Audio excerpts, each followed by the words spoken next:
Welcome back, folks. This is the Mega Mad Cat, welcoming you back to another round of Gundam Breaker. And what we're doing now is we just got an update to the American Made. And as you can see, still rocking that color scheme. So what we're going to do here is we're going to go ahead and go to the next mission. And, parts listing includes Turn A Gundams. Maybe we'll get some Turn A Gundam parts. Because that thing has some awesome gear and some special moves that are really cool. Anyway, now currently we're rocking out the twin beam sabers, the machine gun, and some updated parts equipment. So hopefully we'll be able to do okay. But I'm gonna put this thing into use to see how it behaves and put the American Made straight to work. Oh, that didn't come out right, did it?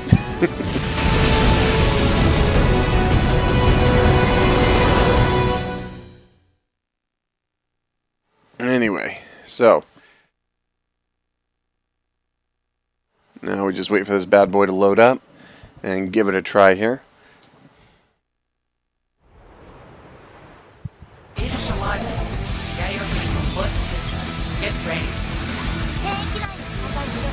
Is this an area raid? Yeah, this is a new level, folks. This is what's known as an area raid. Basically, it's sort of a domination or capture the king of the hill type of deal.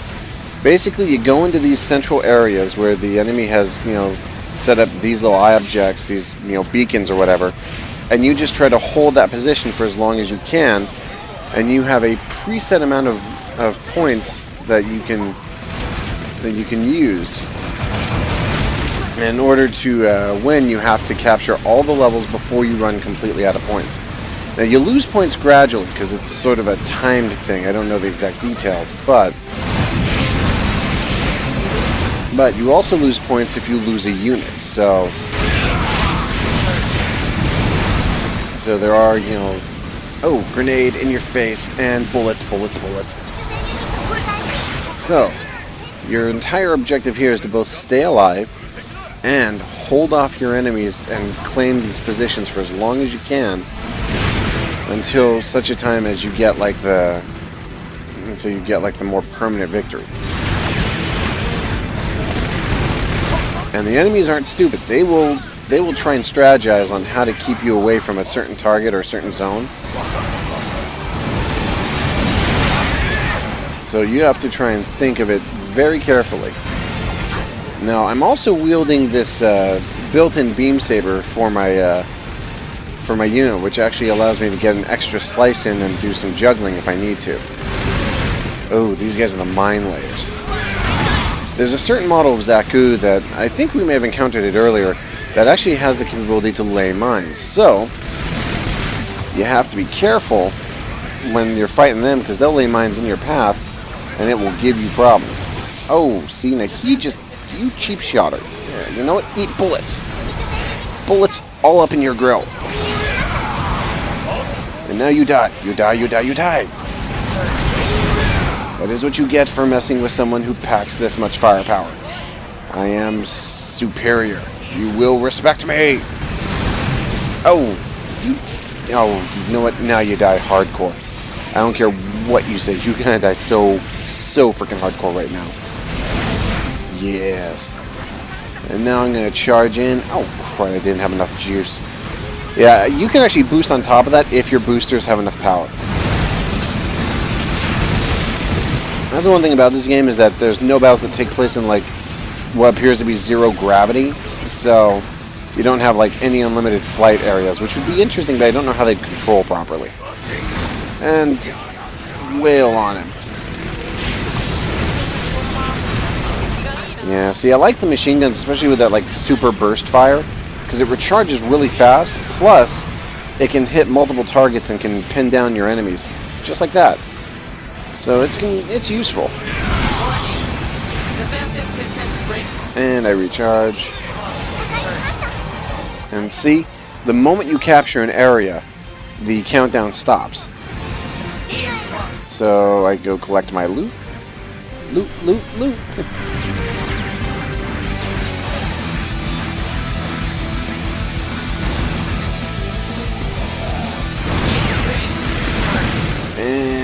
Charging! I don't know who you thought you were, but you had to go a league.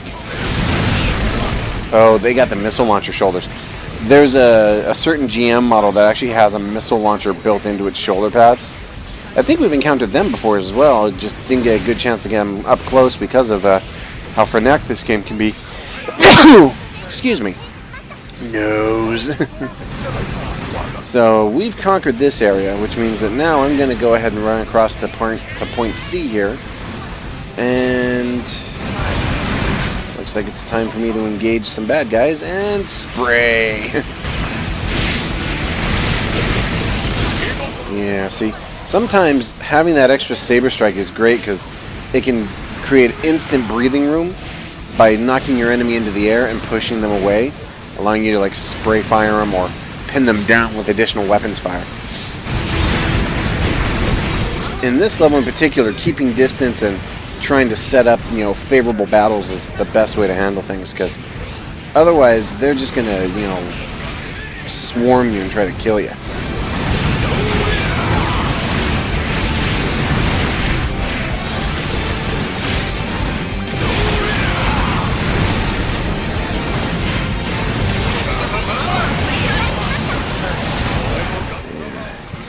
See, those guys with the missile launchers are doing exactly what I just said.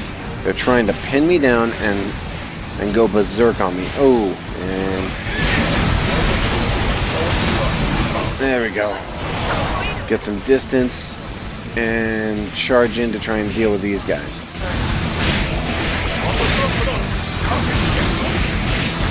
Oh, yeah.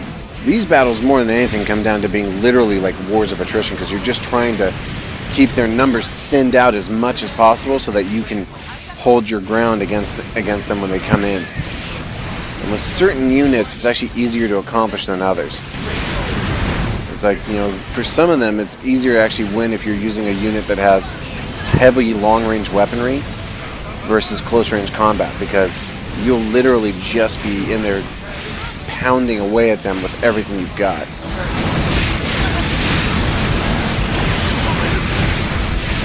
And you'd actually be better off just sniping at them or paying them down from a distance.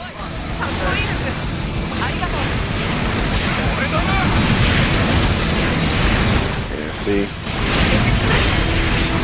And see, there's another example. I am working on one guy and his buddy comes and bum rushes me and I'm all of a sudden pinned down in a corner. That's okay. And I got all the loot, and it's on to the next section. And this is part 4 with 4 potential enemies. 4 potential bases, I should say, and a Turn A Gundam. And that's it. You all face the wrath of my fury now. I will unleash hell upon your existence. You will not stop me. I am the invincible. Come on and get you some. Alright, so that's the A section down. Puts me in a position to hold this one. And now I just gotta try and hold this ground until I can.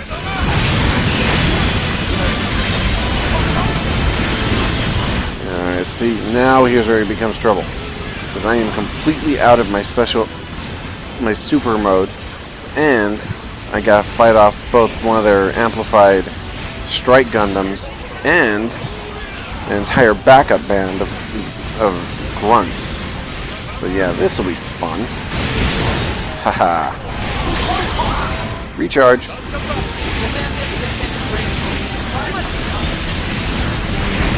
Alright, I lost sight of them. Where's my... Ah, there he is.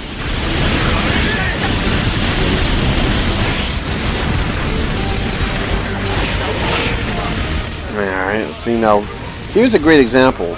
The Galf is actually well equipped for close range combat. So I'm actually sitting back taking pot shots and just trying to whittle them away. Oh, and now another one of you shows up.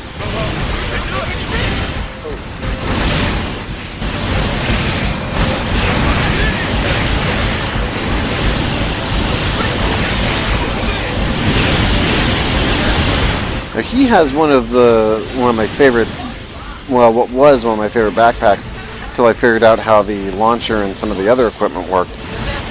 Because his backpack includes a beam cannon. The guy in gold, it actually has a built-in beam cannon weapon that you can use to literally just lay down massive swaths of cover fire. And it will do a lot of damage too, 2,000 a pop in most cases. So, alright, so now that I've gotten some breathing room, I'm going to run over to C. And pinning fire.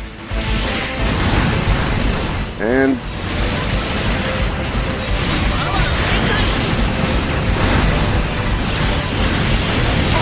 alright, now just use long-range machine gun to try and whittle this guy down. There it is. Oh, dang it. Someone's got a heavy... there's the turn A again. Crud. It's like, that's all you need is the turn A to turn what's already a victory into a major pain in the rear. Still, I think I can handle this. If I can just keep alive.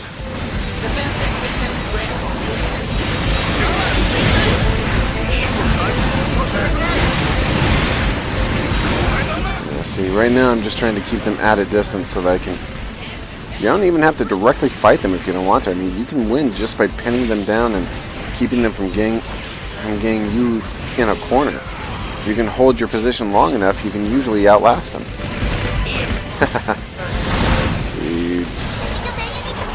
Alright, I think that's it. We are successful. Woohoo! Area raid complete. Much like Team Attack, you always get loot from area raids, and the loot's usually pretty decent.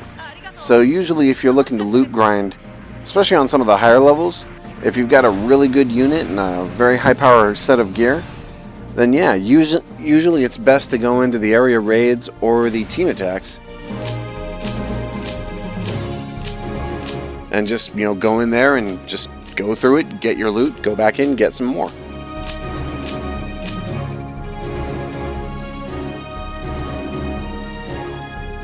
Alright, we Norma cleared that like a boss, so we're gonna get some real good stuff now. Always take any new loot you get your hands on.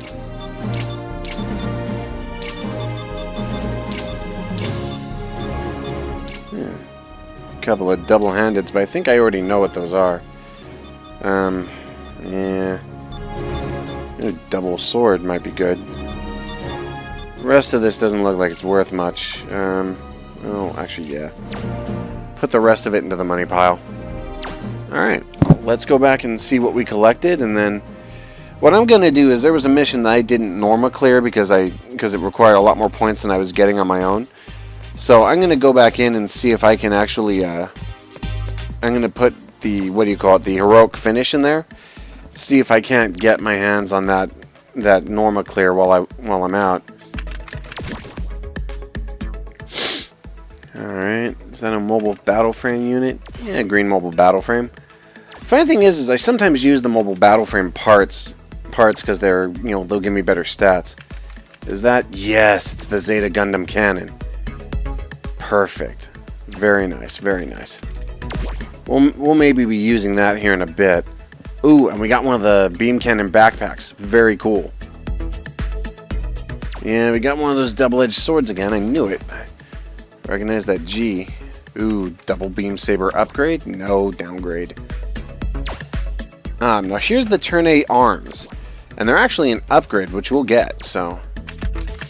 Yeah, mobile battle frame backpack. You worthless piece of garbage. And class 57mm cannon. Blue battle frame armor, not good. RGM special unit, not really helpful.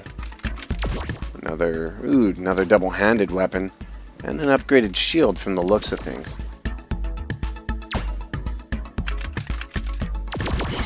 And that. Oh, those are the legs from Char's Zaku. So, I guess that's a special deal, but I don't know. Anyway, we'll pick up here the next time we go to a new level. While I'm out, I'm gonna go and Norma clear that last level that I wasn't able to get to. I'm not gonna bother recording it though, because you really don't want to see me replay a level just to get the points. If I get any new gear, I'll show you when I get back, but otherwise, I will see you all next time. This is Mega Mac Cat signing off. See you for more Gundam Breaker on the next episode.